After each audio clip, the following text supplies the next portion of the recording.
Good morning mga kabiyahe, andito tayo sa Paradiso Farm.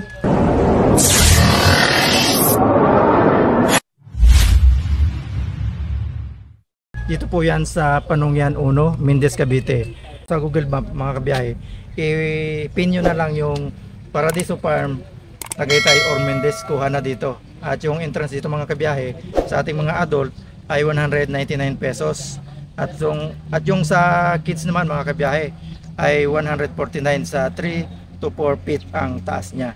So ngayon pupunta natin kung ano mga makikita natin dito sa farm na ito, at para ipakita din namin sa inyo ni Ate B.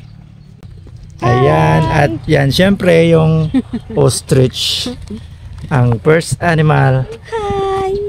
So meron pa doon. At ikutin natin ito si Paradiso. So tara, let's go. Kanilang teller boat mga kabiyahe. Dito tayo magbabayad. Ito naman mga kabiyahe ang activities nila. At yung ating entrance. Mga kabiyahe, ang kagandahan dito mga kabiyahe, meron pa tayo dito ang photographer. Ayan si Sir. Pangalan niya Sir? Jasper po. Yan, shout out kay Sir. Meron din tayo dito ang souvenirs outlet. Magandang hapon po. Meron din sila dito ang guinea pig. Ayun lahat. Ang cute nila. Phoenix chicken. Ayun si Phoenix. Sheep. Natutulog lahat sila. Miniature horse. Albino Carabao.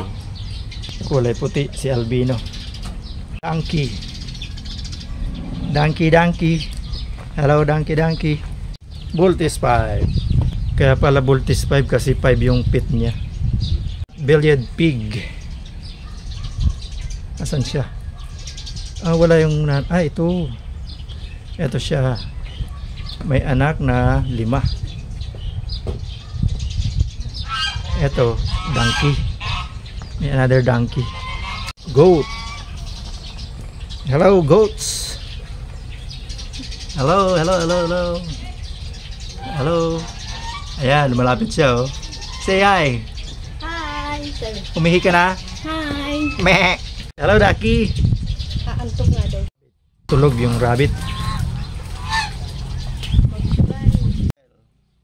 Ando si turtle sa ilalim ng tubig. Di natin makita. Liliguan niya ang mga pato. Family.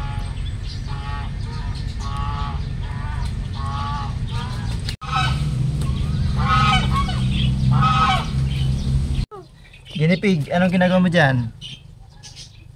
Ba't ka lang dyan? Uwi ka na lang. Daling kita sa amin. Kasama mo si Ping Ping. Nakikinig dito, nakikinig. Mga native na baboy pa sila mga kabiyahe oh. Ito naman mga kabiyahe, baboy ramo oh. Kung sa atin pa baboy ramo. Ayan pa oh. Oh.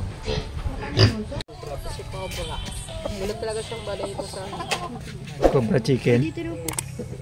Butterflies blooms. Ito mga kabiyahe yung entrance ng butterflies blooms. Dito po sa loob, makikita natin yung life cycle ng butterfly. Ayan, si Sir. Ito nga pala yung tinatawag natin na golden birdwing. Golden bird wing. Ito naman yung dancing lady, yung kulay puti po. Dancing lady yung kulay Sa puti. loob, meron tayong complete habitat ng butterfly natin. Meron silang food plant kung saan sila kumukuha ng pagkain po. Meron din silang host plant kung saan po sila naglelay ng egg. Dito sila nangingitog yung mga butterfly natin sa ganitong halaman o tinatawag nating lagaylay vines. Yung nangingitlog dito yung mga dancing lady, yung kulay puti na butterfly po. Kulay puti. Doon po yung mga caterpillar natin sa ating insectarium. Butterfly. So mga kabiyahe, pag dinala nyo dito yung mga kids nyo, mag-i-enjoy talaga, lalo na sa mga animal at saka sa garden natin. Ayan, naglabasan yung mga butterfly. Ito yung insectarium natin po. Dancing lady. Ito yung mga nangingitlog mga kabiyahe, ito mga puti na to. Ito yung dancing lady. Ito pala yung Butterfly. egg nila. Ganyan lang po kaliit. So yan yung itlog nila mga kabiyahe. Tapos 3 to 5 days magiging caterpillar. After 10 10 to 15 days naman, Ganyan na siya. Ala. magiging ganito po siya kalaki. Galing. Nakakatakot. Pwede siya hawakan, ma'am. Lahat ng caterpillar ng butterfly, Try pwede siya natin, guys, hawakan po. Hindi po sila yung makate, yung higad. Yung higad hindi nagiging butterfly, moth naman po yun sila. Tapos yung caterpillar ng Ganda. butterfly is hairless po, walang balahibo. Makinis siya. Oo. Oh guys, oh. Ito yung caterpillar ng dancing lady, yung kulay puti po. Yung black and yellow naman po, yung golden bird wing, iba din yung kulay ng caterpillar niya. Ito po, mas mataba. Yan naman, mga kabiyahe, yung birdwing. Yan, ito yung black and yellow po. Yan naman yung black and yellow, yung birdwing. Yan, pwede siya hawakan po. Oh, ito Ito, mas guys. iba din yung kinakain niya na taba. halaman. Ito namang halaman na niya, to, oh. ito yung tinatawag natin na basket-baskitan po. Basket-baskita na Oh, halaman. exclusive lang po yan sa mga golden birdwing butterfly natin po. Ayun, mayroon pala siya. Ilang araw yan, sir, bago naging butterfly naman si birdwing? Ito sir, after 7 to 10 days, magiging pupa muna siya. Pupa. Oh, nandito yung mga pupa natin po. Eto, punta natin mga kabiyahe yung pupa. Yung mga dancing lady naman natin, ito yung itsura ng pupa nila sa taas. Yung golden birdwing naman po, ito parang Ito tao. kabiyahe. Yan. Yung golden birdwing naman, ito yung pupa nila. Yung sa dancing lady, ito po. After 7 to 10 days, dito na po sila mag-hatch, magiging butterfly po. Yan, ito na yung wala ng laman, yung clear na po. Ito naman yung buhay pa o may laman pa po. Bali from egg to adult po is 1 month process at saka ang lifespan ng butterfly natin is 1 month lang din po. Yan, ito yung complete metamorphosis ng butterfly natin. Butterfly. Means changing of form. Hawak. Ano, ganun lang. Oh, ganyan na po. Ah. Hello. Yun, mga kabiyahe, oh. Nahawakan yung butterfly Yan, dito. guys. Maamulang. Ayan siya, oh. May Dancing paru-paro. lady. Dancing lady siya, oh. Kaya pwede nyo mga kabiyahe dalhin dito yung mga kids nyo. Mag-i-enjoy talaga sa laki ng paradiso. Ayoko na. Harvest po ng honey. So, kalimitan na magabi sa katalayan sila sa forest. Pero ngayon, pwede na po natin silang Sa ano na sila? lagaan sa glass, sa box na po. So, we call it beehive. So, yung grupo po ng bee, tinatawag nating colony, parang langgam. So, inside the colony, may tatlong nakatira. So, we have 1 queen bee, 1,000 supercar bees, and hundreds of drones. So, meron tayong reyna, tauhan, tsaka si batugan. Si queen Ano? siya, batugan ma'am, lalaki. So, explain ko po. Si queen, siya naman po yung nanay. Siya lang yung nag-iisang nanay. Nagbili lang po siya ng eggs daily, about 1,500 to 3,000 and the eggs po dito sa honeycomb. So, if the queen is die, also the colony will collapse. Sa kanya po yung buhay. Pero naman sa worker, sila naman po yung mga masisipag. Lahat babae. Sila nag-akot ng honey, nagpapakal sa reyna, naglinis ng bahay, lahat ng gawain. Masisipag ang mga worker, babae. So, ito naman si drone, o we call it batugan, that's the male. So, pag batugan, ibig sabihin, nag-iisip tamad. So, wala yung ginagawa, kain tuyo gala lang yan. Anong ginagawa Sa niya? ng ML. Ang purpose lang po niya is just to mate, for mating lang. Ay, Wala nang ibang ginagawa. But, Paparami lang after sila. mating, ma'am, patay naman po siya right away. Agad-agad. Ay, putik So, ka ang naman. difference sila ni butterfly, si butterfly umabot siya ng 2 days, but sa honeybee, instant agad patay po ang male. Oh. So, at least, happily ending siya, ma'am. Ako naman, mas gusto ko magiging drone kasi magiging queen. Ay, ang drone, happily ending ang queen. Ikaw nang araw-araw mga anak, hindi ka malosyang. So, araw-araw naglilay eh. Kaya ako dito Putik na lang ako. Kaya humugot dito, ma'am, mga babae. Alam mo kung bakit? Dapat daw ganun nangyari sa mga babaero. Pero may kung patay, ubos ang babaero, dasarb. Ang lesson din po nila, ni drone sa no worker, is 45 days lang sila or 6 weeks. Unlike si Queen, mas longer, 3 to 5 years. Mas mahaba ang buhay ni Queen. At din ang honey, summer lang natin kinukuha kasi doon lang tayo maraming flowers. So question, saan po ba galing ang honey? Sa Sa flower. flowers. Kaya ang honey, seasonal. Hindi tayo weekly or monthly sa during summer lang. Kaya para lang yan silang langgam. Nag-iipon sila ng pagkain nila sa tag-init para sa tag-ulan mayroon silang pagkain. Pinukuha naman natin yung sobra nila o yung surplus honey kasi honey better than sugar. Kasi yung ginagamit natin asukal na process at may mga chemicals. So dito natin siya ina-harvest. Ito yung honey extractor machine. So ito yung honey primary honeycomb kung saan nila in-store yung honey. So babalatan natin yan. Hindi natin siya pipigayin sa kamay. So we put inside the honey extractor.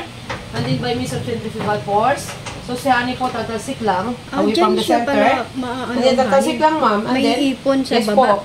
Babagsak strain. Bottle, we see it sa store ng fresh and raw. Yun And siya. natural. So hindi po siya processed or niluto. Walang chemical. Yes po, no additives. Pag niluto natin ng honey, wala na siyang sustansya.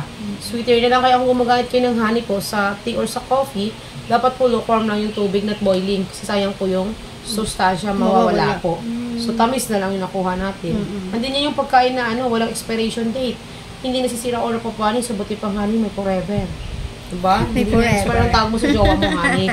Huwag yung be, kasi better. Better pala May natutunan tayo mga kabiyahe. Huwag be. Kailangan honey. Kailangan honey para may forever, ma'am. Forever. Pricey, mahal eh. Magkano yung ano nyo? Yung Yung product namin, sir, meron kaming available ito yung bestseller namin, honey wine. wine. 1% alcohol. Ito May yung kayong honey packaging po. Perfect siya pang regalo pa sa lugo. Ito yung aming honey, parang piso per gram. Ito 250, 500, and then 1,001 kilo. Sa bakit? Ito naman lip balm is made from beeswax. Natural po siya, hindi siya petroleum base. Beeswax lang siya, sa argan oil, BCO, yung kanyang ingredients. Ito naman yung ating kandila, made from beeswax po. Ang makikita dito mga kabiyahe sa Paradiso ay livestock o ang mga sari-saring mga animals, gardens, at mga gulayan. Sari-sari din po yan. Ngayon po ang isusunod natin puntahan ay ang garden. flower garden. Dito tayo. With Ate B. Hi. Dragon fruit. May Paradiso photo booth tayo dito mga kabiyahe. Gaya yan na ginawa natin. At ito ang makikita dito. Napakalaking o napakalawak na garden. Itong halaman ito mga kabiyahe, ang pangalan niya ay Celosia cristata. At si peacock. At si baliti tree. Picus benhamina. Marigold. Ito si marigold. Ito naman ay buttons. Tridax procumbens. Ito mga kabiyahe ang flower garden. Iikot ko kayo. Ayan ang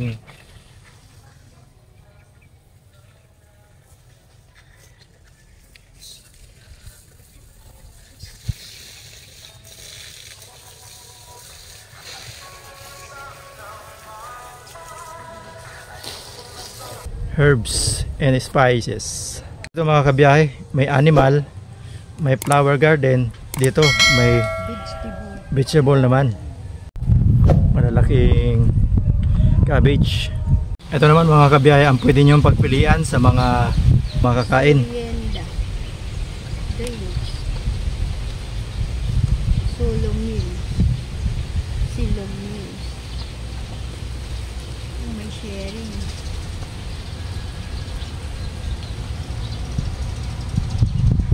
So mga kabiyahe, tara, magmerienda muna tayo dito.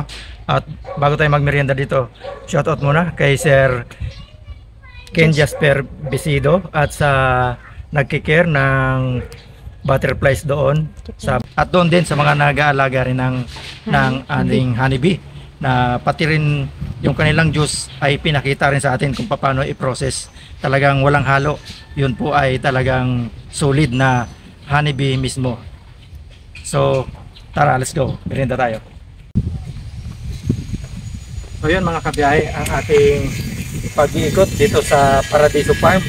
Dito nga po yan located sa Mendez, Cavite. At naipipin naman ito sa sa Google Map or sa Waze. Hindi kayo maliligaw. At sabi ko nga kanina, kung wala kang dalang pagkain, mayroon naman ditong makakainan. At mura lang din yung kanilang mga presyo. So hanggang sa muli, kita-kits ulit tayo. Biyahe ni Frank.